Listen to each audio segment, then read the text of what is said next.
Hey everybody, how's it going? It is Matt and it is Wild Wednesday already. Happy hump day to each and every one of you. Yes, yes, yes. First and foremost, I do hope each and every one of you are having a great morning, evening, dawn, day, or dusk. All that lovely stuff because life really is too short as is.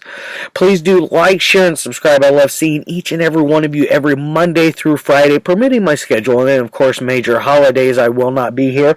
And then also do me a really huge favor and check out the information in the description box. I got more stuff in there, such as your brief synopsis, starring cast, runtime of the cut I'm watching, director, MPAA rating, if there is one that exists, which most of the time there's not going to be one. Some trivia if I find anything worthwhile of mentioning, which today I found a couple little blurbs that I thought were definitely worthwhile. And then a link for either a trailer or a scene from the movie itself, which today is definitely a trailer. And I found one that is nudity free, surprisingly, because this movie is chock full of titties. It is like a booby galore fest. Not just boobs, but full frontal woman all in all, because there is definitely a lot of bush in this as well. Yeah. It's a magical one. Now, this one came out back in the year I was born, 41 years ago now. It is none other than Patrick Still Lives. Yes, folks, this is the fake Italian sequel to the Aussie flick Patrick. Now, you're going to ask yourself, hey, Matt, how come you didn't review Patrick before you do Patrick Still Lives? Well, being that if you watch both films, you'll notice that they only have one thing in common, is that it is a person in a comatose-like state that is controlling things with mental telepathy, telekinesis, telekinetic powers, things of that nature. That's really the only thing that they have in common with each other.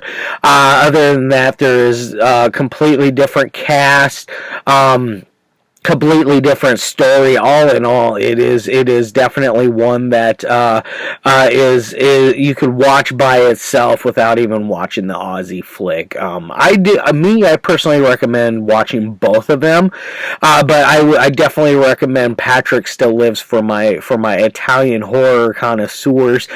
This is definitely one that flew under my radar for many years, and then I finally got it just last year. And I went through a giant spree of buying a bunch of Severin titles, and this is one of them, which, by the way, there you see the logo there. This one is definitely forbidden to minors under 18. There's things in here that you can't unsee, and things that you don't want to unsee, because there is a lot of nice full frontal. Now, as far as the artwork goes here, this is the reversible artwork, which I like more. This is the artwork that came originally. I'm not really too hip on that one. I think it's kind of lame. Not really my style. So I'm gonna go ahead and flip it back over to that alternative artwork, which I know and like so much more. Now, as far as special features would go on this one, it really only has two features whatsoever. It has an interview with, was it Prolo Giusti? Gianni DEI, excuse me. Either way, it's one of the main stars from the film itself. I believe he's the one that plays Patrick. But either way, interesting interview. One that I I paid attention to it, don't get me wrong, but I found myself getting a little bored with it. It wasn't the best interview. The guy doesn't really carry the best charisma as far as carrying an interview goes. But other than that, it also has a trailer, and that's it. I don't think there's any no audio commentaries, no nothing. So it is definitely a very bare bone basic release. Not that is a bad thing by any means, because this one works on it definitely works on all levels. It puts its foot on the gas, and it really delivers on all of the cylinders. It definitely packs quite a wallop. Now, as far as what is this movie about exactly, it starts off with a guy named Patrick who happens to be hit in the head. He's standing on the side of the road, helping. It looks like he's working on a car, talking to somebody. Somebody drives by and throws a bottle out of the car. It smashes him right in the face, and somehow that knocks him comatose. It would have been one hell of a wallop, one hell of a hit to do that. Either way, while he's in this comatose state, he develops an ability to do things telekinetically, with telekinesis, like moving things with his mind, basically doing whatever he wants to do, but doing it with his mind without having to put too much, like without putting any physical effort into it whatsoever. Because, like I have said before, the guy is comatose. So you fast forward it. You have these six different people that have been invited to this mansion by this very wealthy scientist type, who actually happens to be Patrick's father. You do not find that out till much later in the film, but there are things that basically point to the fact that he's his father without you having to really do a whole lot of guesswork. It's pretty easy. This is a very easy movie to follow from point A to point Z. It is extremely easy to follow. Now, there is some ridiculously bad acting, I'm not going to lie, some stuff that I could have done without. Now, as far as what do we got going on or as far as what else we got going, like I said, these six strangers are invited to this mansion by Patrick's father, who is very wealthy and kind of a eccentric type. Definitely very protective over Patrick, which I understand. You know, your son's basically locked up in a hole, or not a hole, but a room down in the cellar of this giant mansion, basically rotting away physically. But he doesn't look that like he's rotting, but he's basically just, laying there, boring. So, each and every one of these people happens to have something in common. They were all had something in common with Patrick. They do a very piss poor job explaining that. I'm not gonna lie. It's to the point to where I scratch my head and go, "What?" Their way of explaining it is that each and every one of those person did something bad. Like, one of them was a drug dealer, one of them was a prostitute, one of them was sleeping with her husband's bosses to get him ahead in his career, and things like that. It's kind of a head scratcher. How they're able to tie that in with Patrick, I have really no idea, nor do I really care. All I care is what I saw, and what I saw I really liked. Now, as far as cast, we got Carmen, Russo in here. We got Prolo, Giusti, Franco, Silva, John Benedy, and Anna Vincenziano, and then, of course, Mariangela Giordano, which I know her from this. I believe she was in Malabimba. She's in Satan's Baby Doll, and then I also know her mostly from Burial Ground Nights of Terror, which, by the way, if you've watched Burial Ground Nights of Terror and if you watch Patrick Still Lives, you'll recognize the scenery. It is the same exact mansion that they used for Burial Grounds Nights of Terror. So keep that in mind. So you got a returning you got a face that you can recognize from Burial Ground, and you got some scenery from it. So it definitely is a good companion film. I feel like you could watch it with Burial Ground and have a great double feature.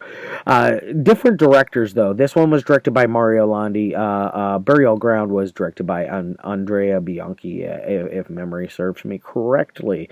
But yes, Mario Landi directed this one. This is the only movie of his filmography that I've seen. He did Giallo in Venice, is what I know of that he did. I'm yet to see it, though. I hear it's one of the sleaziest giallos that there is known to man, so it's on my to-do list. And now, as far as anything else goes in the movie, there's a lot of drinking, of J&B whiskey. I believe that's what it is. J&B is a whiskey or a bourbon or a brandy. I'm not 100%. I'm not a drinker anymore, so I don't really remember. I never really got into J&B. Scotch. That's what it is. It's Scotch whiskey. Either way, I never really got into J&B. It was never my style. I was more of a PBR and Jägermeister guy. I used to line those bad boys up, and I knocked them down as quick as I could. Yes, those days. But either way, there is a very prevalent amount of J&B Scotch whiskey in this movie. Every time you turn around, there is a bottle, and it is properly faced to where you can see the entire label without any kind of discrepancies or being able to not understand what it is. You can definitely tell exactly what it is, and that's something that is kind of a going thing in this movie, and with a lot of Italian horror films in general. Just Italian films that were in the exploitation genres, horror, giallo, thrillers, palacciotechis. They all had where was I going to go with this? They all have something in common. Now, exactly where else should I go with the story in here?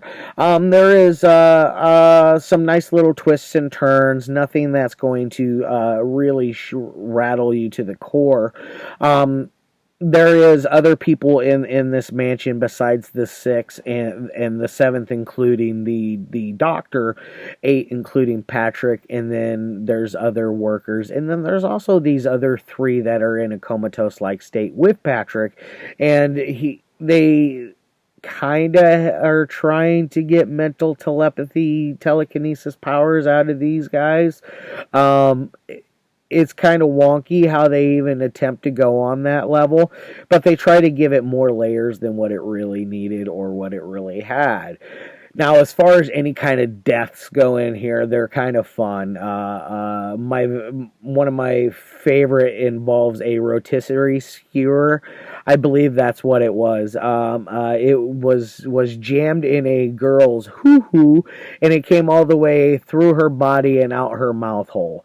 It was a very, very, very fun, cool death. New, one that I had never, ever seen anything like that before, or even thought about doing something like that to somebody. It just really was just magnifique. Yes. And then there's the rest of the deaths are kind of wonky. Like you have one where a girl gets her head decapitated by a window. A power window in a car, mind you, and it's just going up and down, and it's slowly going in through her neck even further, without this window being broken in whatsoever way, shape, or form. So there is no real sharp edge to this window. And if anybody knows anything about power windows or just windows that roll down in general, they are very smooth on the edges. They are not sharp. There's no like crazy edges on that, because it will cut you. So that's one thing that it kind of made me giggle. There's another death that involves this hook that's attached to a chain that's attached to a well. The guy that gets killed by it is just slowly watching it raise up right by his face, and he's just watching it, and then he watches it slowly go towards his neck and jab him in the throat and proceed to hang him. He does nothing whatsoever to fight back or to resist any of this. There is no struggle whatsoever. And that is one thing that the one major thing about this that really bugged me is there is no struggle really whatsoever from any of the victims. They all pretty much willingly went. It was kind of humorous in ways. In a lot of ways, it's humorous. And then you get a guy who's boiled to death in a swimming pool. Um, his body was all red and gnarly and melted looking when it was all said and done. So that was kind of cool. But another death that just did not make any sense. Um, he's swimming around in the pool and it's getting hotter as he's swimming around, and he never thought once, hey, maybe I should get out of here instead of continuing to swim in even deeper. Because you can see like the smoke and the bubbling coming off the water itself, so it's like you kind of saw it coming, but you did nothing. So it gets kind of wonky. Those are three fun deaths that I absolutely loved. There is women galore getting. There is Maria Angela. Was it Maria Angela? Maria Angela Giordano. She gets the shit beat out of her a few times. Once really really bad by the guy that the drug dealer, as he was referred to. It is a very, very crazy scene to watch him just slap the shit out of her, because he's really going to town. Like, he's slapping her in the face, the body, the back, the ass, like the chest, like everywhere. He's just swinging left and right. Like, he is just paintbrushing this girl. It's kind of a what the hell kind of a WTF kind of moment. Like, holy shit, they just really went that far, and they continued to push it and go further and further and further with that scene. Now, as far as any kind of ratings would go on a technical side, this thing is a nightmare. It's probably like a 2 out of 5. It is a terrible, terrible, terrible mess when it comes to a technicality side. The story is all over the place. The acting is abysmal, if at most. The editing is very choppy, which makes the momentum and the flow of this movie not really flow too well. This is a perfect way. It's do do dun, dun, dun, dun, dun, dun, dun. A heartbeat is a perfect way to explain it. This right here, this EKG scale, it has lots of dull places, lots of flat places in here, if you notice. But there is these moments where it does get very intense, very very fast.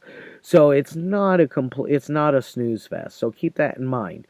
Now, as far as entertainment side goes, this thing is, other than the few hiccups because of the momentum of the movie, the storyline, bad editing is what I would call it. Because of that, it doesn't quite push the boundary as far as I would like to it have been. I was hoping for a 5. This is more like a 4, a 3, or a 4 out of 5. I would say this is a 5 or a 6 out of 10 kind of movie. It is worth your while. Just a pinch above average. The one thing that really helps it is because it is extremely, extremely hardcore on the exploitation side of the film. So definitely keep that in mind, folks. Check out Patrick Still Lives. Fake Patrick for the win. Ah! All right, guys, love your faces, and I'll see you tomorrow. I think I'm going to be doing a cannibal movie, and then Friday some Takashi Miike. All right, guys, love your faces.